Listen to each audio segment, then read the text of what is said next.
జై శ్రీరామ్.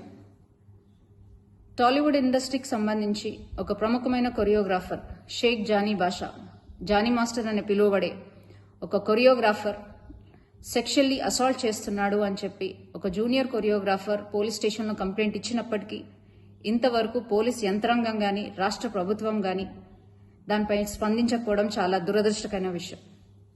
అమ్మాయి తన కంప్లైంట్ కాపీలో క్లియర్గా మెన్షన్ చేసినప్పటికీ గత 5 సంవత్సరాల నుంచి, అంటే ఆ అమ్మాయి మైనర్గా ఉన్నప్పటి నుంచి అతను వేధిస్తున్నాడు, సెక్షువల్ ఫేవర్స్ అడుగుతున్నాడు, అలాగే మతం మార్చుకొని తనని పెళ్లి చేసుకోవాలని ఒత్తిడి తెస్తున్నాడు అని క్లియర్ కట్గా మెన్షన్ చేసినప్పటికీ ఆ జానీ మాస్టర్ అనే వ్యక్తిని ఇంతవరకు పోలీసులు అరెస్ట్ చేయకపోవడం, అతను నెల్లూరులో ఉన్నాడు అని తెలిసి కూడా అతన్ని అరెస్ట్ చేయకపోవడం, అలాగే రాష్ట్ర ప్రభుత్వం దీనిపై స్పందించకపోవడం చాలా దురదృష్టకరమైన విషయం.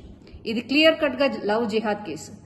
ముస్లిం అబ్బాయిలు హిందూ అమ్మాయిలను ట్రాప్ చేసి వాళ్ళ మతం మార్చి వాళ్ళని చిత్రహింసలు పెట్టే ఇదొక ప్రక్రియని రోజు రోజుకి ఎక్కువైతున్నప్పటికీ కూడా మన రాష్ట్ర ప్రభుత్వం నిమ్మకు నీరెత్తినట్టు కూర్చోవడాన్ని భారతీయ జనతా పార్టీ మహిళా మోర్చా తీవ్రంగా ఖండిస్తుంది.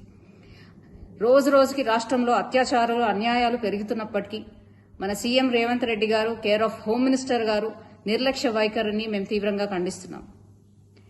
ఇది వెంటనే లవ్ జిహాద్గా కేసుగా తీసుకోవాలని, అలాగే ఆ అమ్మాయికి వెంటనే న్యాయం జరగాలని, న్యాయం జరిగే విధంగా భారతీయ జనతా పార్టీ మహిళా మోర్చా తనకు అండగా ఉండి ఆమెకి న్యాయం చేసే విధంగా పోరాడతామని, దీన్ని ఎటువంటి పక్షపాతం వహించకుండా ఈ కేసు సాల్వ్ చేయాలని విజ్ఞప్తి చేస్తూ జై శ్రీరామ్.